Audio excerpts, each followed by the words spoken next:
people have said I should say something about Transition Town Wellington, because I assume that everyone knows everything about Transition Town Wellington, because I just live it all the time.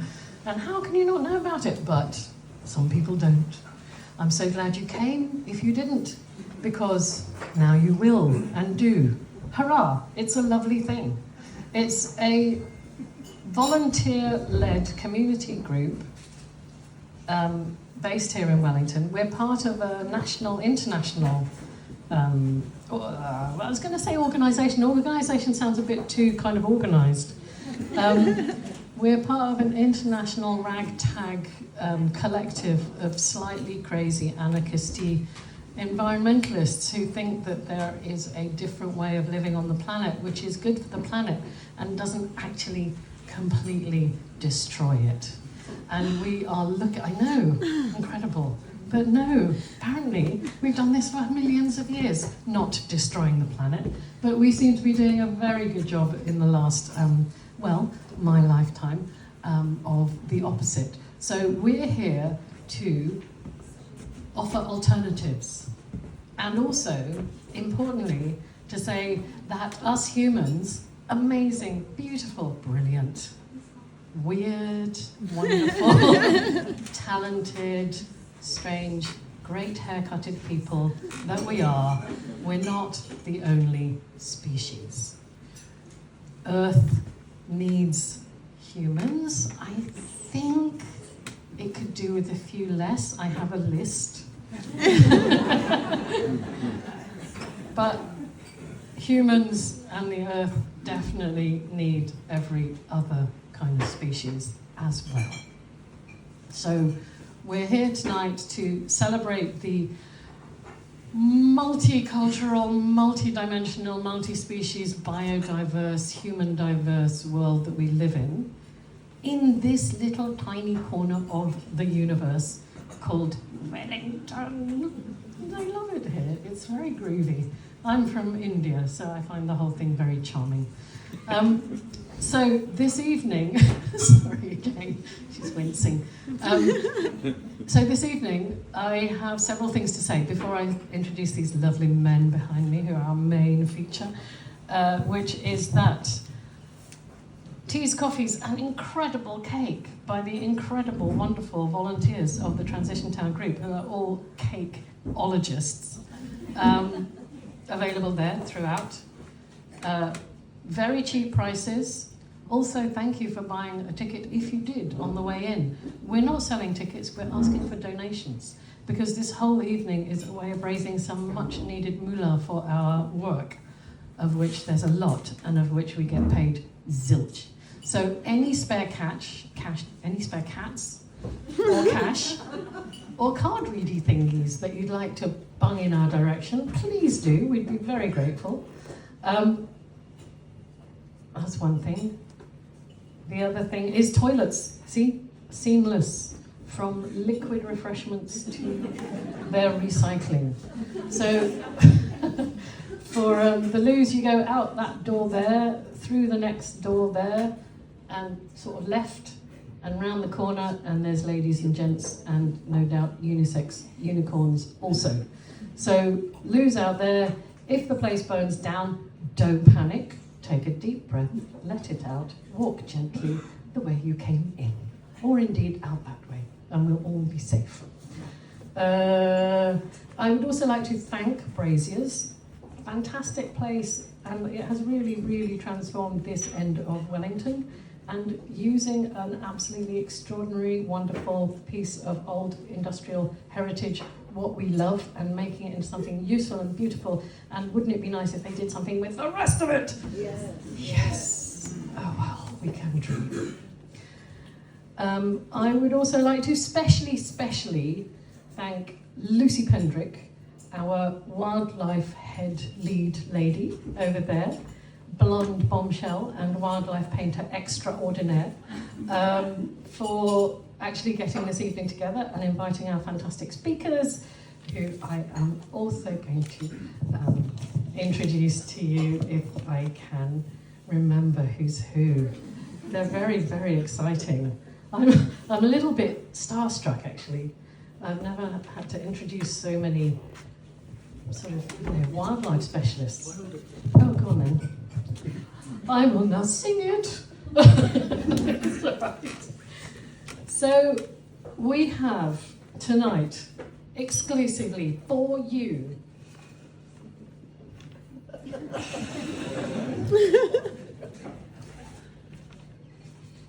the wonderful, the doctorate holding Rob Williams, who is chairman, no less. See, I'm a chairman, but I'm only chairman of TTW, which is like me. He, however, is chairman of the Somerset Otter Group. Awesomeness. So Rob is going to be telling us all about the cutest apex predators on the planet. Welcome, Rob. Thank you. We are then going to have a little break, possibly, or we might, if we're very excited, I don't know how this evening is going to go, charge straight into the the wonderful world of water voles, with Nathanial Legall in the corner, who's going to tell us all about the water voles, of which we have one of the rare colonies in Somerset. It's very, very exciting. And then to finish off, oh yes, and they actually do rival otters for cuteness, I've got to admit. And then to finish off, we have Rob. No, we don't. We have James. There you go. We have James Grischeff. He said, pronounce my surname like a sneeze. So there you go. Great, James Grischeff, who has just got the world's most bestest ever kill for, die for job title. He is the Somerset Wildlife Trust's Director of Nature Recovery. I give you the future. I mean, let's just have you as president right now. Nature's going to be fine. So in amongst all that, in fact, do I do this now? No, I won't. I'm going to get other people, in fact, to tell you a little bit about the Water Guardians group, one of our transition town Wellington kind of subgroups. They're fabulous, and they've got a display over there, and they're going to tell you all of the kind of interesting activities and plots and plans that we've got lined up over the summer. And I'm also going to get Ian Loudon to tell us a bit also about the exciting ripple effect that this Waterways event, I feel, is kind of tapping into. Tap, ripple, can you see what I'm doing there? Yes, well, I'm not going to even say it, because it's too exciting and you'll want to hear about it later. I am going to finish there, and I'm going to hand straight over to our first speaker. Big round of applause, please, for Rob.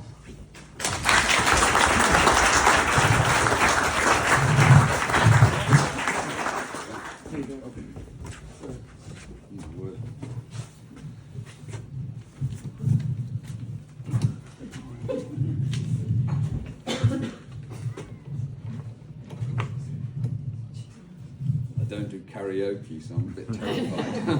Where's the band?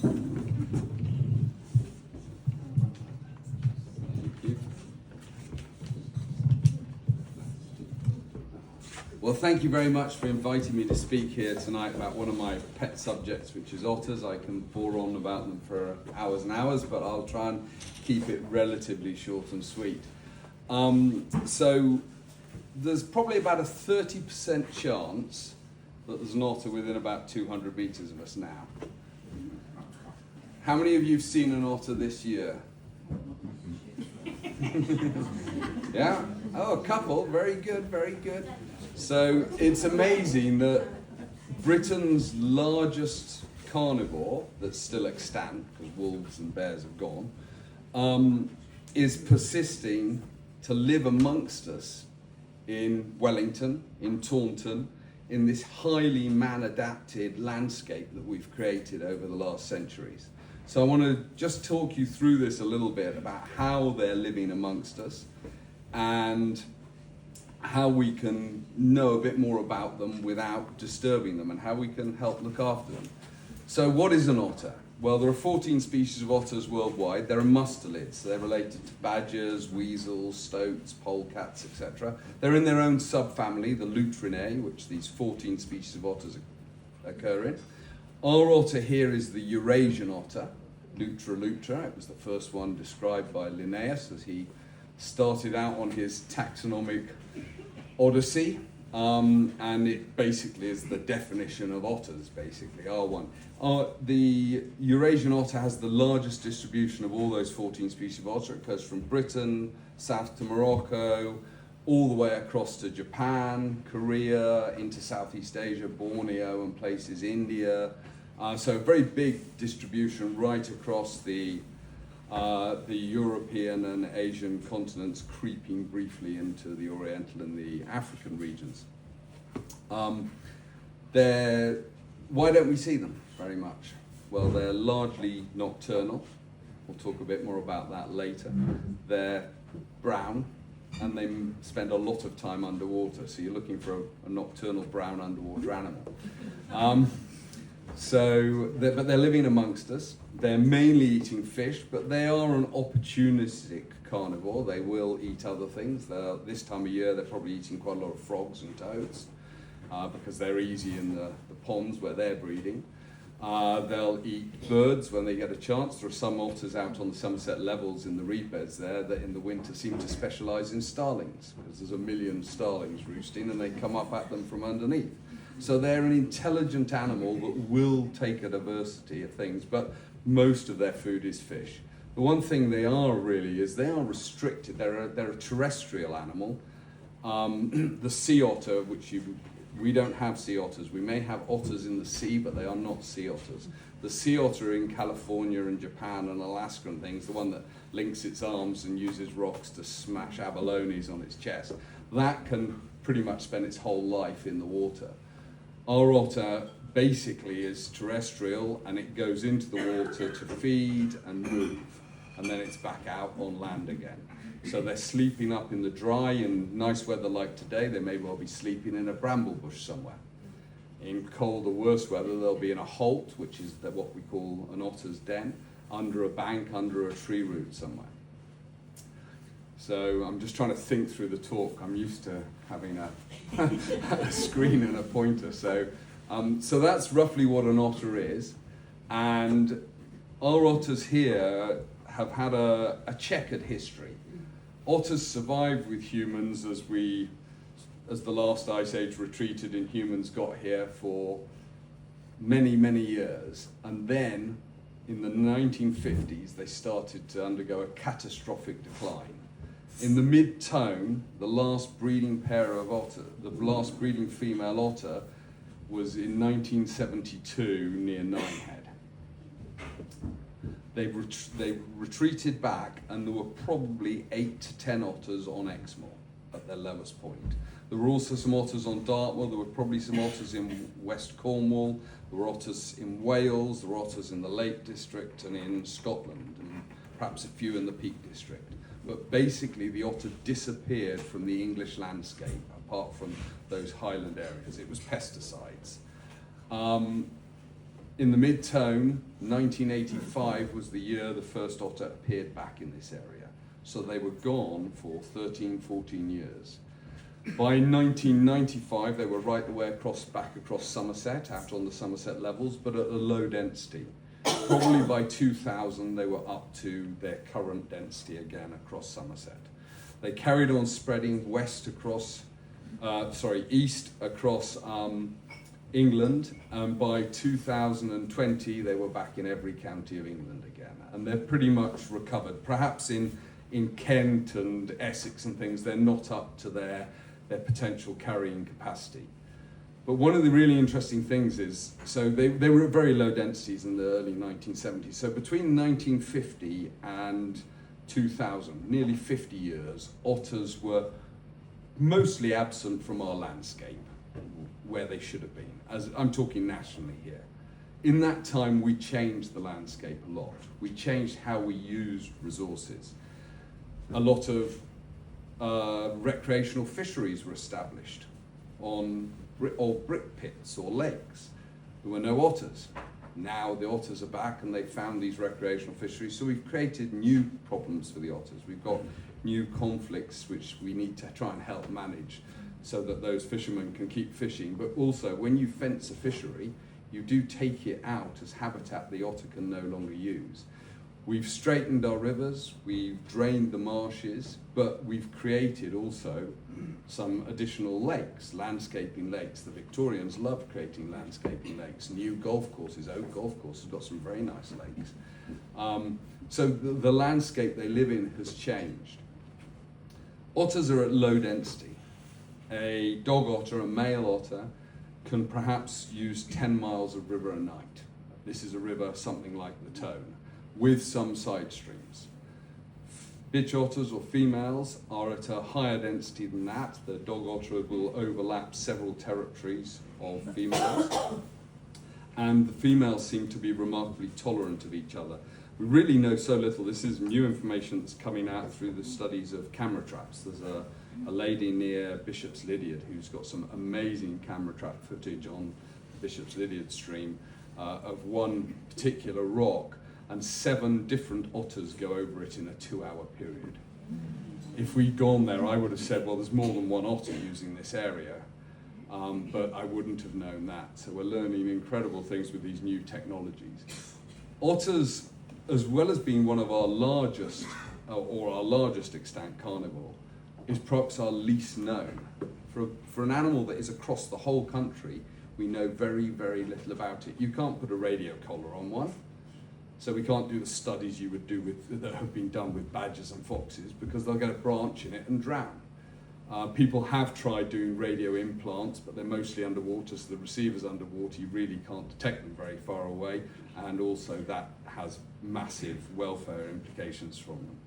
So we've got this animal that we really know very little about, yet it's right amongst us, and living in this incredibly complex landscape we've created for it, and covering huge areas within it. And so how can we study it? So at the Somerset Otter Group, what we try and do is we try and monitor them the best we can. You know, if you ask me how many otters are on the Tone, I don't know. I'd love to know. Will I know in my lifetime? Perhaps, with genetic techniques, but even genetic techniques from their spraint, which is their feces, are very difficult.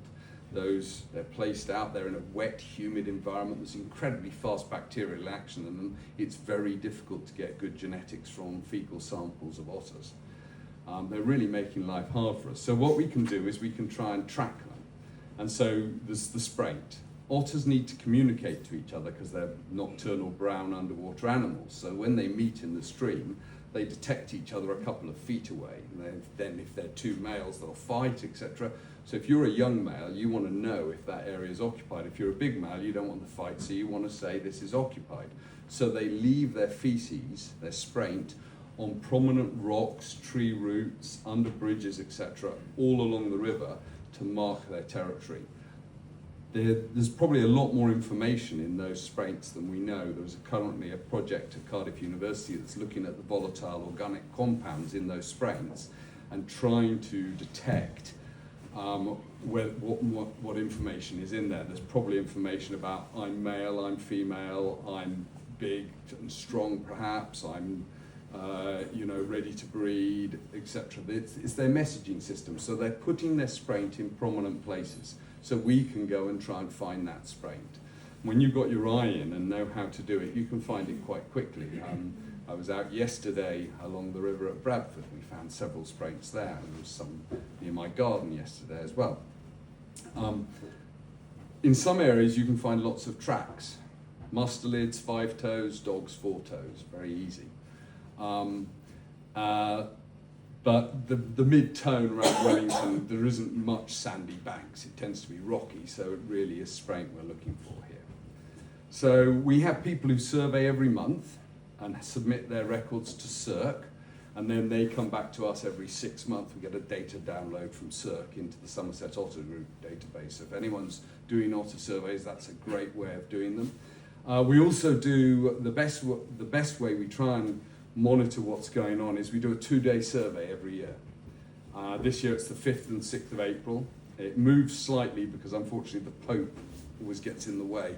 But yeah, so 5th and 6th of April this year.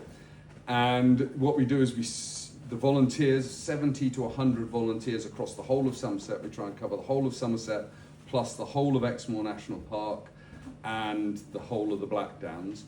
Go out on the Saturday and do a survey, and then you go out at the same time on the Sunday and you do the survey again and you record anything that's new. Now we all carry these amazing little computers in our pockets, and you can take a photo of the rock with the spraint on it and then come the next day and go, oh look, that bit wasn't there yesterday. So it's really easy to do, and that gives us a map of occupancy where there was otter activity in a 24-hour period across the whole of Somerset.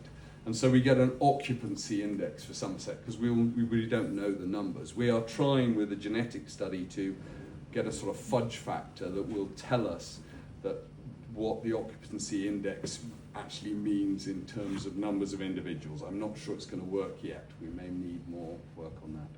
So that's one thing, and if anyone's interested in getting involved with that, do talk to me afterwards or look at our website, etc. We run some training events.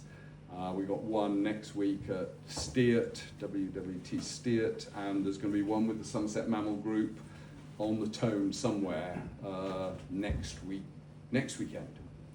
So is that the Somerset, what website are the Somerset Otter Group website. Somerset Otter Group. Yeah. Or there's also a Facebook group as well, if that's easier.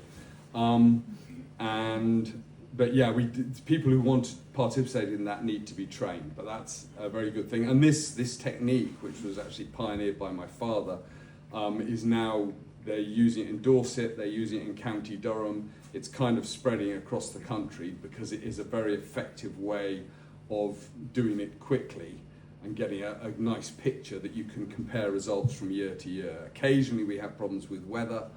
We've actually had a run of bad luck because we had 2 years of COVID where we didn't think it was a strictly necessary activity, and there were lockdowns both times, so we told people not to go out and ask farmers if they can go on their land, etc. And so we had 2 years there, and then we had a very wet year, then we had a relatively low turnout year because we'd lost sort of momentum, and then we had a wet year again. So we're hoping for a good year this year. Another very important thing we find is otters dead on roads. Very sad, obviously, for each individual otter. Somerset Otter Group pick up 30 to 40 a year on the roads of Somerset, which sounds horrifying, but actually I would be terrified if one year we got 15. I would go, what's going on? There's something terrible going on because the population has crashed. Picking them up off the roads gives us a lot of very valuable information. They all go off to Cardiff University, Otter Project, and they do post-mortem analysis on them. They take samples that are stored permanently so people can look at these forever chemicals, etc. Anyone who thinks of anything in the future, they're going to have an amazing bank of otter livers and brains and things like that, samples that things we haven't even thought of, we'll be able to look back in time through this. But we get information back about the breeding state of the otter, the rough age of the otter, the health. One of the otters from Somerset discovered a new liver fluke, bar fluke, for Britain in it, that had probably come in with an illegal introduction of coarse fish, or may have been here undetected before. But that was discovered, it led to a question in Parliament, and that was an otter picked up by the Somerset Otter Group. Since the mid-90s, we've picked up 734 otters in Somerset. Or, well, we've recorded. Some were so flat they couldn't be post-mortem, but we record them. And this has also led to changes in road structure, and especially bridges where cars go over. Where we find we're getting otters regularly run over, we work with the Environment Agency, we work with the Highways Authority and the councils, and we've got mitigations of pipes put under, so that otters can go under the bridges easily. Because what usually happens, we've just gone through the really bad autumn mortality time, which is when dawn and dusk are at peak commuting times, because otters tend to move a lot right at dawn and dusk. And when their peak commuting times, which is February, early March, where everyone's doing the school run in the morning, just as it's getting light, that's when we get most run over, especially when it rains and it floods under the bridges. You've got spate conditions in the river, The otters don't want to swim up, they run over the top and get hit. But it does allow us, where we get several otters killed at a certain spot, we can then work with the authorities to try and get mitigation there. We had a very interesting case when there was the big floods on the levels a few years ago. They put huge pumps in at Dumble Weir near Bridgewater, and we immediately started getting more otters run over on the road there and also killed on the railway. And we were like, what's going on? So we had 4 in 6 months, and I said, something's happened. And I went and they put in an otter-proof fence around the pumps. So the end of the King's Drain, where it goes to the Parrot, the otters used to always run up and over, and now there was a chain link fence concreted into the ground. And so that thing had caused otter mortality. So we've worked with the Environment Agency. It's taken a long time. Today they finally sent me the pictures of the new ramp that's been put in. They did cut a hole very quickly, but they've actually put in a new otter ramp now. So that hopefully, and the other thing that happened was that huge Morrison shed had appeared, which had cut off a couple of reams that they used. So there was no way round. So these kind of things are very valuable information. So I suggest what you should all do is put the Environment Agency switchboard number. This is how to report a dead otter, because we want to get them picked up quickly. You ring the Environment Agency switchboard and say you've got a dead otter, and I store it in my phone as dead otter. So I can, even if I'm driving, I saw one the other day in Cornwall. I was driving along, I couldn't pick up my phone. I said, hey Siri, call dead otter. And it calls dead otter, and I could read it out there and then without having to touch my phone. Also, a great thing is, it's illegal to have an otter in your possession, a dead otter. We have a license because of the Cardiff University project. We're part of that license. So anyone picking up an otter for us can do so legally. So if you feel you're able to, I always carry a roll of black dustbin bags in the back of the car and a glove. But the best way is to pick it up put your hand in the black dustbin bag, grab the base of the tail, pull the bag round it and tie a knot, and there we go. And we've got 3 freezers in Somerset, 1 at West Buckland, there's 1 at West Hatch and 1 at Secret World that these can be stored in. So it's very sad, but it's very valuable information. So I think that's probably more or less what we do, and the situation with the otters here. They're back, and we need to keep monitoring them and looking after them and keeping quiet places for them. And now that's probably the biggest thing we can all do, is any initiative to protect little quiet places along riverbanks will help, because probably the reason, actually, sadly, they're not naturally a nocturnal animal. They're nocturnal here basically because of our dog landscape. And where you see them, places like Goodland Gardens is a good place to see them in the daytime, because there's never a dog at water level because of the steep banks. So where you can have areas with no dogs on a riverbank, you're much more likely to see otters. So, happy to take some questions. Yes.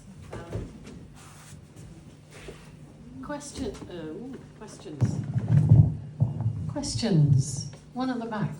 Speak loudly. Do the government's proposals for reform in the countryside regarding the regeneration of nature fit with your ambitions and your project? Did you hear that? Yeah, I did. It was, do the government's proposals for reform of nature in the countryside fit with ambitions for the otters? The problem with otters is you can't establish a little nature reserve for them. They use huge areas. We need landscape level otter friendliness. We probably are nearly at carrying capacity in terms of what the rivers can take at the moment. The cleaner the rivers get, the more fish there'll be in. That's good for otters.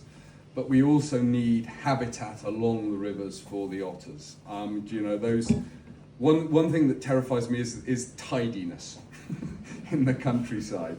That bramble thicket, it's gone, and it's like, well, a big bramble thicket is absolutely perfect for an otter to spend the day in. No dog's going to get in there. An otter can really push in, sleep in there. It's nice and warm and quiet and protected. So I'm not quite sure how it's going to to impact. I mean, it can't be a bad thing, I don't think. But you know, otters. My conservation interest. I worked in conservation abroad. Has always been in these large species with large home ranges that you can't protect in small nature reserves, and that's how we have to live with them across a landscape.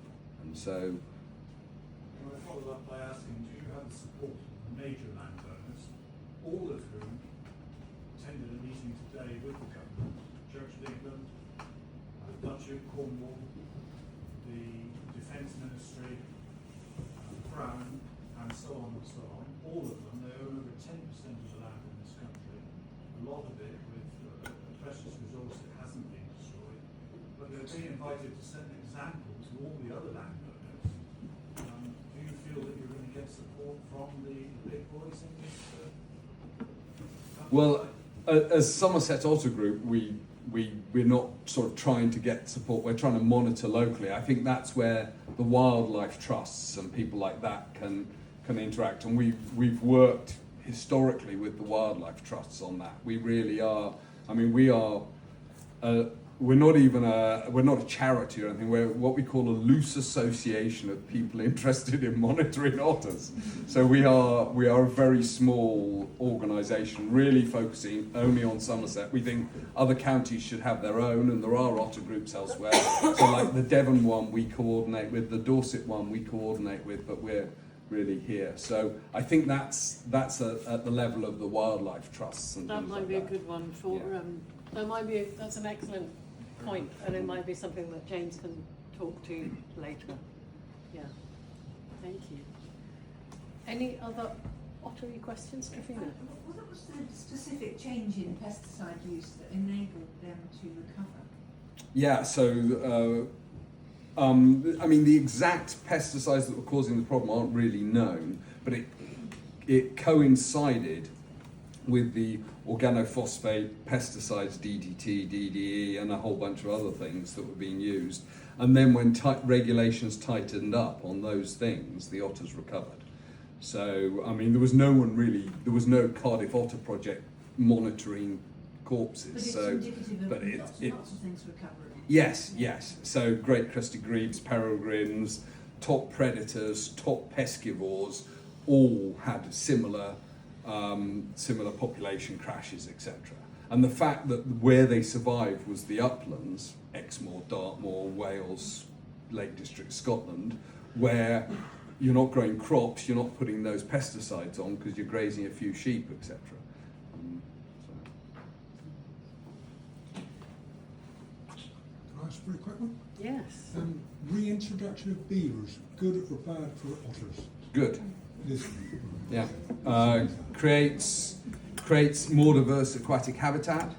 One of the things we've found with otters is the best breeding sites tend to be where you've got a diversity of habitats, where you've got a main stream with backwaters or lakes. There's one very good breeding site that's got some old Victorian landscaping lakes that are kind of abandoned, and when the river's in spate, the female can take the small cubs in there and they're safer, so she breeds in this area. So beavers creating dams, slowing flooding down, creating stiller water with different fish communities, etc., can only be good for otters.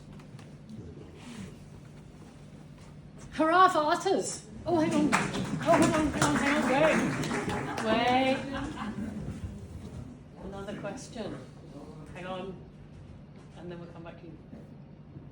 Jem. What are the age groups of the otters that you found on Redkill otters?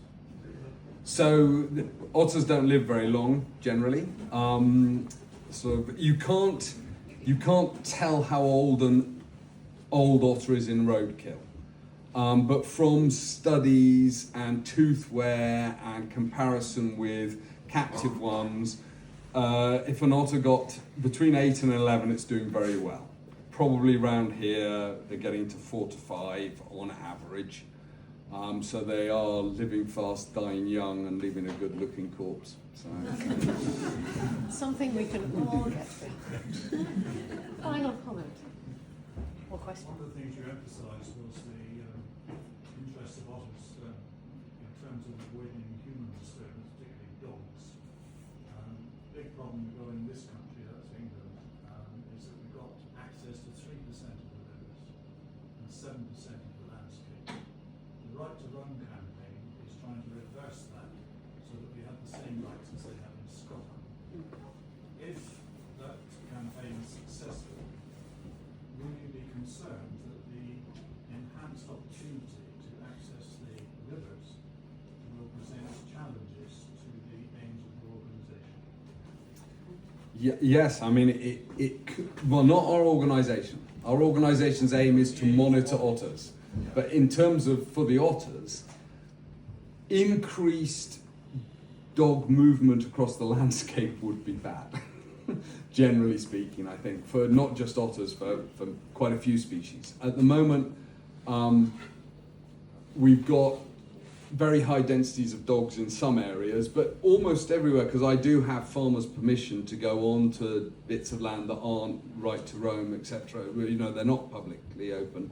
And it's amazing how often you see someone walking their dog there, because they've also got the farmer's permission to walk their dog. So I don't think there are, and the farmer has a dog as well. I think the thing is repeated disturbance and all along the habitat. We need to think about sort of having areas where there are no dogs along 100 metres or 200 metres of riverbank here and there, and have 10-metre width of a corridor of brambles and things. That's a bit enough. I mean, they live in amongst us with all these dogs, but that's why they're nocturnal, is because they're avoiding.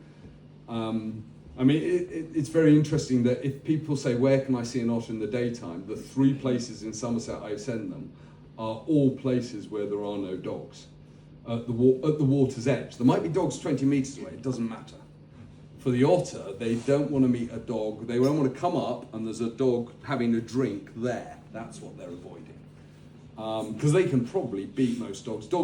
Dogs do kill some otters in Somerset. You know, it's after roadkill, it's probably our next highest. It's very low compared with roadkill.